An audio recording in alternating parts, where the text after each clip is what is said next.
እዙይ ድምፅ ራዲዮ ኤረና እዩ። ዕለታዊ ዜና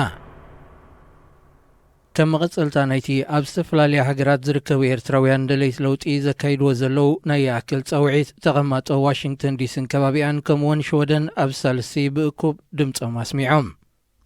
ኤርትራውያን ተቐማጦ ዲሲን ከባቢኣን ኣብ ዘካይድዎ ሰፊሕ ዘተን ሰሚናርን ዘጠቓለለ ህዝባዊ ኣኼባ እዚ ተጀሚሩ ዘሎ ናይ ለውጢ ማዕበል ብውዱንን ዕላምኡ ዘነፀረ ንክኸውን ተሳታፍነት ሓፋሽ ህዝቢ ወሳኒ ምዃኑ ስሚሮምሉ። ነዚ ሓድሽ ማዕበል ፃውዒት ይኣክል ናይ ፈለማ ጀማሪ ዝኾነ ኣቶ ማንኤል ክፍሉ ብትጋጣሚ ተረኺቡ ብዘስምዖ ቃል እቲ ፃውዒት ናይ በይነይ ጥራይ ዘይኮነ ኣብ ልቢ መላእ ህዝቢ ኤርትራ ብምፅንሕዩ ዓብ ፅልዋ ፈጢሩ ድሕሪ ምባል እዚ እዋን እዚ ናብ ካልኣይ መድረኽ ንሰጋገረሉ እዋን እዩ ብምባል ፃውዒት ይኣክል ካብ መልእኽቲ ማሕበራዊ ሚድያ ሓሊፉ ኣብ ባይታ ኣብ ግብሪ ክሰጋገር ዘለዎ ተስፋ ገሊጹ። ህዝባዊ ማዕበል ይኣክል ኣብ ኤርትራ ፍትሕን ዴሞክራስን ክሰፍን ናይ ሕልናን ፖለቲካን እስራት ክፍትሑ ስርዓተ ሕጊ ክነግስ ዝጠልቡ ናይ ዝፀንሑ ኤርትራውያን ብሓድሽ ሓይልን ማዕበልን ዳግማይ ዝተበራበረ ኣብያ ከም ዝኾነ እዩ ዝግለጽ። ኣብ ተመሳሳሊ ዜና ኣብ ከተማ ለንደንን ከባቢኣን ዝርከቡ ኤርትራውያን እውን ኣብ ኤርትራ ብዘይ መስርሕ ፍርዲ ንዓመታት ዝተኣስሩ ብፍላይ ከዓ ናይ ሕልና እስራት ፍትሒ ክረኽቡ ዝፅውዕ ሰላማዊ ሰልፊ ካይዶም። ኣብቲ ጋጣሚ ኣብ ሓደ ጎደና ኣብ ካልኣይ መንፅር ዝነበሩ ደገፍቲ ህግደፍ ንመራሒኦምን መንግስቶምን ዘለዎም ደገፍ ገሊፆም። ሓደ ክፋል ናይቲ ጎደና ፍትሒ ንውፅዕ ንጠልብ ዝብል ድምፂ ከስማዕ እንከሎ ኣብቲ ካልኣይ ክፋሉ ድማ ፅቡቕ ኢና ዘለና ከምኡ ንቐፅል ዝብሉ ደቂ ሓንቲ ሃገር እሞ ከዓ ኣብ ሰላምን ፍትሕን ዘለዎ ሃገር እናነበሩ ንዝካየድ ምርኢት ምዕዛብ ንረኣይኡ ዘስደመመ ፍጻሚ ምንባሩ ተዓዘብቲ ይገልጹ። እዚ ድሕሪ ፖለቲካዊ ዕርቂ ኤርትራን ኢትዮጵያን ዳግማይ ብሓድሽ ሓይሊ ተበጊሱ ዘሎ ማዕበል ይኣክል ኣብ ህዝቢ ክሳብ ክንደይ ጥርናፈ ፈጢሩ ከም ዘሎ ነዚ ናይ ዋሽንግተን ዲሲን ከባቢያን ፍጻሜ ምርኣይ ጥራይ እኹል ስእሊ ክፈጥር ይኽእል እዩ ክብሉ እዮም ኤርትራውያን ፖለቲከኛታት ዝገልጹ። መበል 28 መዓልቲ ናጽነት ኤርትራ ኣብ ወጻኢ ዝርከቡ ዜጋታት ኣብ ክልተ ደንበታት ብምዃን ጸንቢሎማ።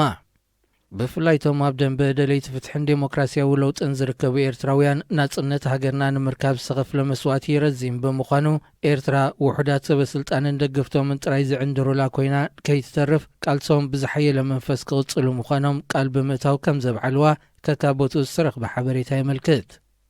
ኣብዚ መበል 28 ዓመት በዓል ናጽነት ፕሬዚደንት ኢሳያስ ኣብ ዝሃቦ ቃል ሰላም ተረኺቡ ኢልና ንለውጢ ኣይንህንደድን ኢና ብምባሉ ኣቐዲሙ እውን ዴሞክራስን ስርዓተ ሕግን ንምንጋስ እቲ ምስ ኢትዮጵያ ዝተጀመረ ኩናት ከም መመሳመሲ ኮይንዎ ከም ዝጸንሐ ዝእንፍት ይኽብሉ ፖለቲከኛታት ይገልጹ።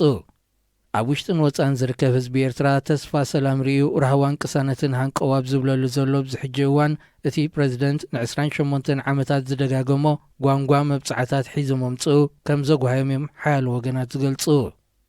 ህዝቢ ኤርትራ ካብዚ ዘለዎ ሕሰምን መከራን ወፂኡ ንቡር ህይወቱ ዝጅምረሉን ብመስዋዕቲ ደቁ ዝረኸባ ናጽነት ናይ ሓቂ ዘስተማቕረሉን እዋን ሃንቀው እናበለ ፕሬዚደንት ኢሳያስ በንጻሩ ህዝቢ ብሕጂ እውን ነዚ ናይ ሕሰብ መነባብርኡ ተጸሚሙ ክቕጽሎ ብምጽውዑ ይኣኽለካ ብሕጂ ብባዶ መብፅዓታትካ ኣይንታለልን ክብሉ እዮም ደለይቲ ለውጢ ኤርትራውያን ድምፆም ብሰፊሑ ዘስምዑ ዘለዉ።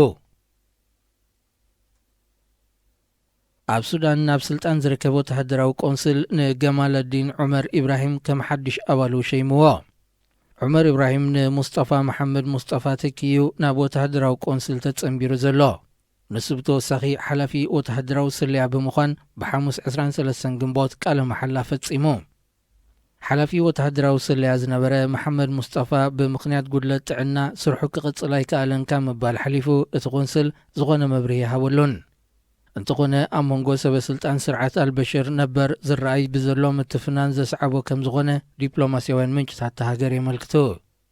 ብኻልእ ወገን ማሕበር ሞያውያን ሱዳን ኣንጻርቲ ስልጣን ናብ ሲቪላዊ ምምሕዳር ምርካብ ኣብዩ ዘሎ ወተሃደራዊ ቆንስል ዝቐንዐ ሰፊሕ ሰላማዊ ሰልፊ ንሰሉስ 28 ጉንበት ጸዊዑ ኣሎ።